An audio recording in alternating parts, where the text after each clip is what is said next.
indeed, y'all. Yes, indeed. Welcome to UDR Productions. Please like, subscribe, and share. It doesn't cost you nothing to subscribe, so we can keep bringing you guys all this good content from prayer to streets.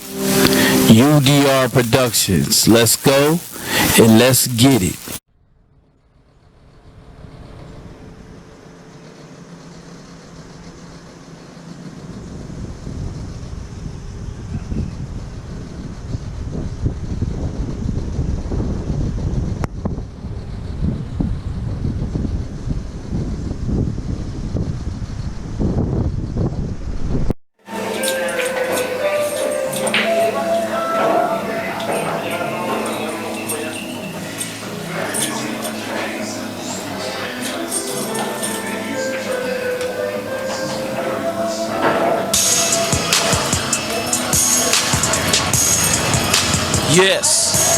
Yes indeed, y'all. You are now watching the MVP, most valuable, poetically correct show. Yeah. So let's go.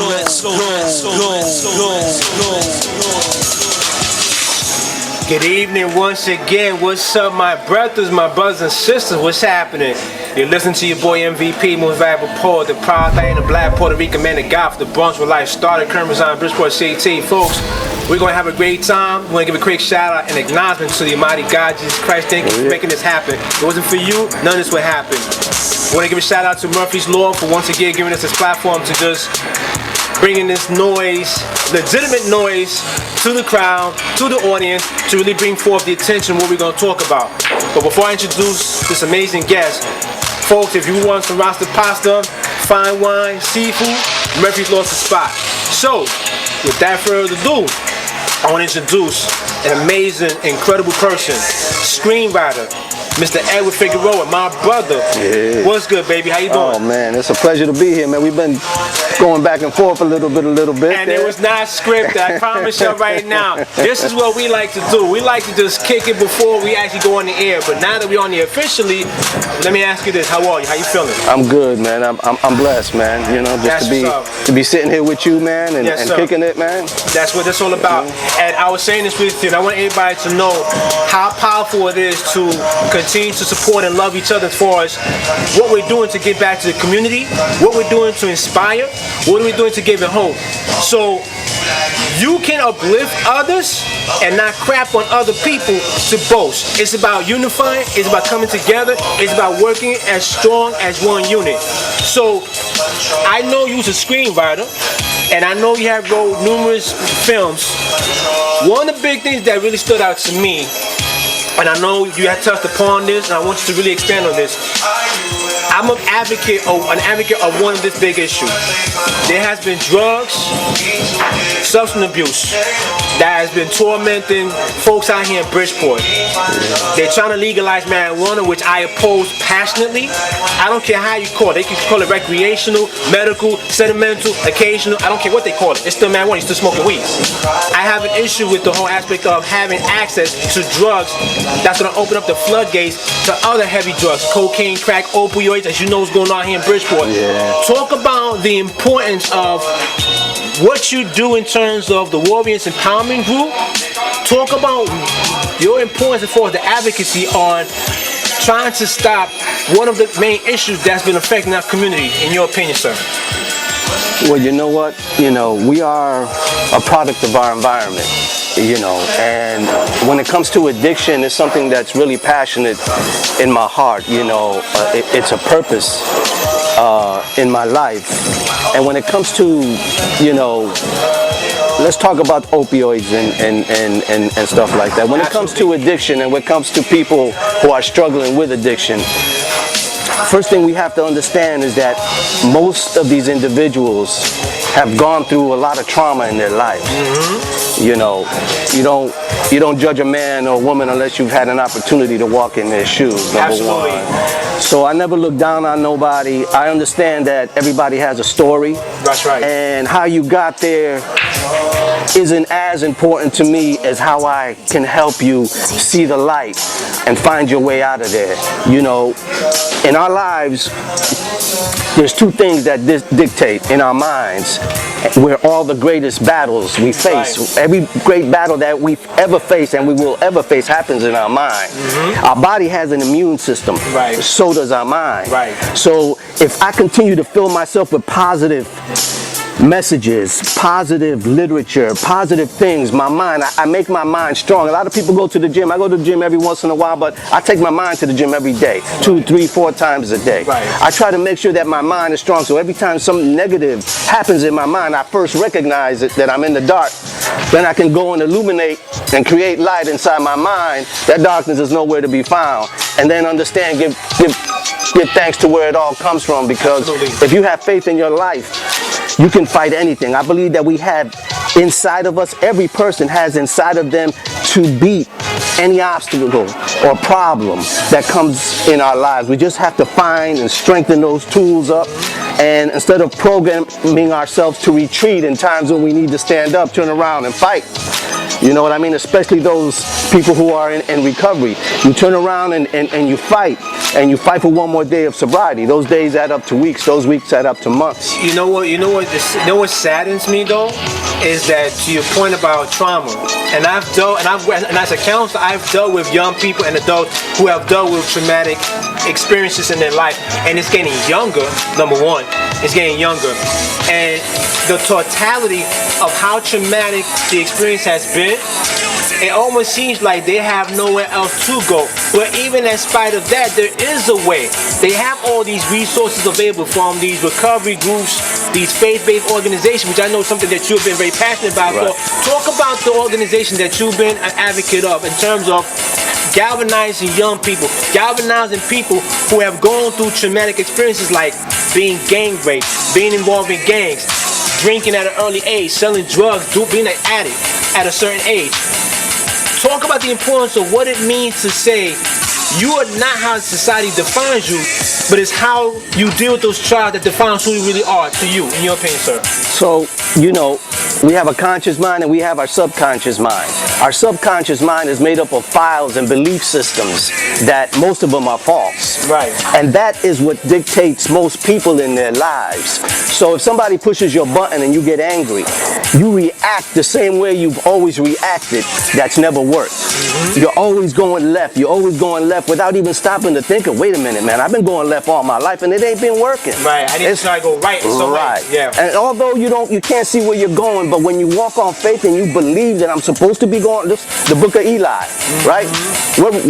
What direction was he walking? He was walking west. When the movie starts, he already been walking for 20-something years. And he been walking west. Why? Where? He don't know. He just has to walk west. You know what I'm saying? They should be going east at that time. I think a lot of times people just continue to go in that same direction because it's what they've been fed into as far as what the mind is saying to them. It's a program. It's a response. Right. It's how you respond. Right. If you can stop and think about it and say, wait a minute, I've been going left all my life and I hear this voice telling me, no, don't go there. You know, it could be the voice of your mom. It could be the voice of your grandmother. It could be that instinct, that protection that God gave all of us. Right. That voice that, you know, they say that there's two wolves fighting inside of every person every single minute of the day. The wolf that wins is the one that you feed. So if you can mute the dark wolf, and start listening again to that wolf of light, that positive wolf, the teachings of your moms and your grandmoms and you know, that righteousness that we have, you know, then you have to now walk on faith because you're used to doing something else. But it doesn't matter because when you're walking on solid ground, it don't matter, man. You know what I mean? Even though you can't see where you're going. Everybody says, you know, look at the big picture, look at the big picture. In my experience, the closer I get to that big picture and I look beyond it, there's an even bigger picture. Right. You know what I mean? Because it's endless as far as once you cross that line, it doesn't stop. That's right. There's still goals that you have to achieve. So talk about what does the Warriors Empowerment Group represent? What's the whole purpose of that? And what is the goal in terms of the mission behind that? Because I think a lot of people feel like that there's hopelessness and that even when they try to, it's still a battle. But even when the battle, rages on, there's still victory at the end. But you gotta, the Bible says perseverance builds up character. You gotta go through those hurdles and persevere and keep going. Because through all those trials that you go through, when you celebrate triumph, you appreciate the battles in between because you never gave up nor gave in. That's right. So talk about what does the Warriors Empowerment Group represent as far as the mission and the priority behind that. Warriors Empowerment Group is a group that I founded over 6 years ago. Okay. And I was blessed in my life because I had some amazing mentors. I was able to be mentored by, Dr. Maya Angelou, Nicholas Ashford. I met Maya Angelou, yep. Ashford and Simpson. And I was in this circle, in this very unique circle that, I was a dry sponge. I met him at the age of 18 at Seaside. Okay. I was a writer at that time. We bonded. He became my friend, my mentor, my teacher. And 3 years later, him and his wife Valerie, Ashford and Simpson, offered me a job, and I moved at 21. I moved to New York. Where in New York you moved to? Manhattan. Oh, okay. And started working for them. Yeah, you know what I mean? Absolutely. So that's dope.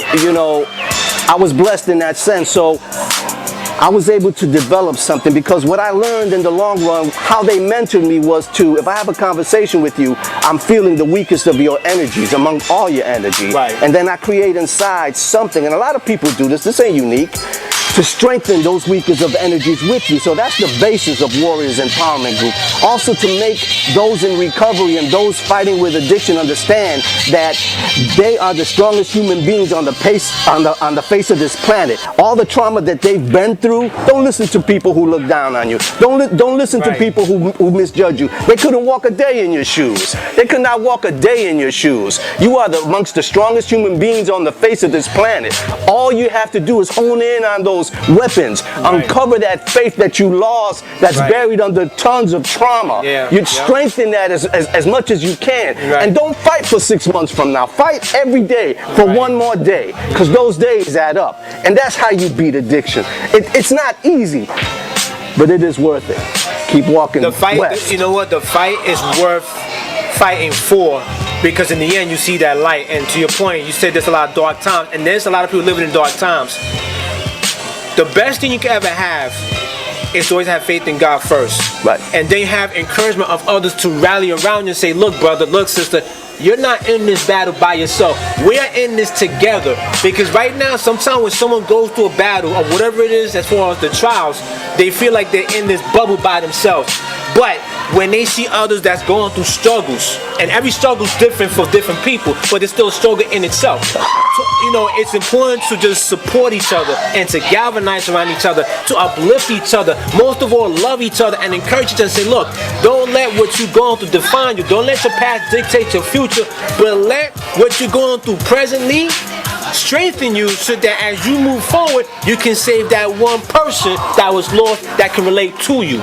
And to sum all that up, all of your pain, all of your pain and all of the trauma that you've been through in your life, once you start winning these battles, all of that pain and all of that trauma becomes spiritual medicine for you to help somebody else. You can be sitting in the park, in a bench, in the bus, anywhere, and you can look at a young man and say, or a young woman and say, listen, I know exactly what you're going through because I've been there. They might not believe you because you overcome your battles with addiction, but you can save somebody else's life. Because that becomes a testimony. That's right. That's right. So, you got to understand that you're going through this stuff, but it's making you stronger. Absolutely. It's making you stronger. It's not making you weaker. Every battle that you win, it makes you stronger. And the ones that you lose become an experience for you. So when you get to that crossroads again, you say, nah, man, I went that way already, man. It didn't work out. I'm going to go this way. Right, because now you've been through that experience. Now you're going to make a different decision, a better decision, a wiser decision than you was at before. So talk about some of the films that you were screenwriting, talk about some of the films that you have done, and talk about like what the purposes of that and what's the drive that you wanted to take home to the audience for what you've done. Well, it started for me when I was a kid, man. I went through some trauma in my life, and I battled something spiritual from the age of 6 to the age of 12. Wow. And the traumatic experience didn't allow me to sleep much from the age of 6 to the age of 12, because every time I closed my eyes, I found myself back in that same scenario where that thing put me. You know what I mean? It's like a heaviness you feel it. Right. Yeah, So every time I closed my eyes, I was back there, but the movie continued to evolve. You know what I mean? Yeah. It continued to evolve. So at the age of 12, you know, God shone a light on me or something, and I said, damn, this is not a curse. This is a gift, because everything I internalize turns into a movie in my head. Wow. And then that's when I became passionate about writing. At 12 years old, I knew that God gave me this gift for a reason. I knew like I knew that I would be working with the best. You know, so it was my faith, and it's always been my faith that built me. A lot of people don't really understand the decisions that I've made in my life, like leaving a 6-figure job to work in addiction. You know, I was following that internal voice inside that told me you don't belong here no more. Right. But it may not make sense to other people, it makes sense to you. And who's someone to judge and condemn? Because I've seen this. I've seen people making 6 figures, millionaires, and was miserable. Yeah. And they committed suicide. We lost a lot of people too. We lost a lot of people. Robin Williams was an example. Heath Ledger. So those guys was making millions of dollars, but because they was miserable, they committed suicide. Yeah. You can talk about money. You need money all your life. But if you live your life, if you live your life the right way, you might not get what you need, but God, what you want, but God will give you everything you need. Right. You know, and in time things begin to happen again. That's right. You know, I haven't done films in a while. My first film, I have a friend who moved to Florida, and we were pretty tight, and he's a director. Yeah. And I was going to visit my parents, who at that time lived in Florida. So he calls me up and he said, listen man, once you write a movie, we can come up, you're here for almost 2 weeks, we can shoot it in the time you're here. And so I took everything that we have. I went to Seaside Park, I wrote this cool little screenplay. You can see it, it's called If You Believe. It's about an 11-year-old girl whose father dies in the war, a soldier. Wow. And it depicts the war through the eyes of a child who doesn't see politics. She just sees pain, you know what I mean, and suffering. Trauma, right. Suffering. So, you know, this is, when it comes to writing, I'll always write. You know, as far as, you know, my gift, I'm always passionate about it. And again, when I internalize something, I can't stop it then. It just starts turning into something visual, and I can relate to that. Control. I can relate to you because I write poetry, and sometimes God will give me a vision if I'm in the shower, if I'm reading the word in the Bible, if I'm going through something, and for some reason I hear a word, I'm like, why I'm hearing this word?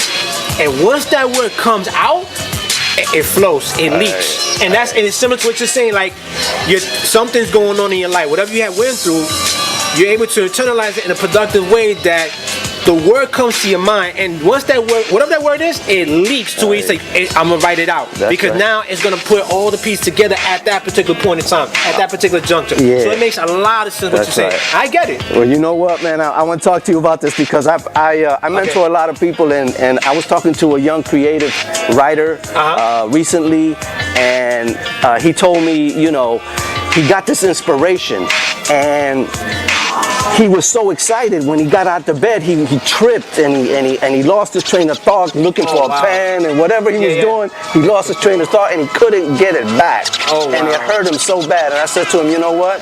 When stuff like that happens, my mentor Nick Ashford taught me that you can't hold the sun, but it'll leave a residue, and you create from that residue. So don't rush to get a pen and lose that inspiration. Take it all in. You know what I mean? Embrace that inspiration. And when it leaves you, that residue that stays inside of you, you create from that. You know what I mean? And that part inspires and it gives hope to people. That's right. So with that being said, it's almost time to wind down.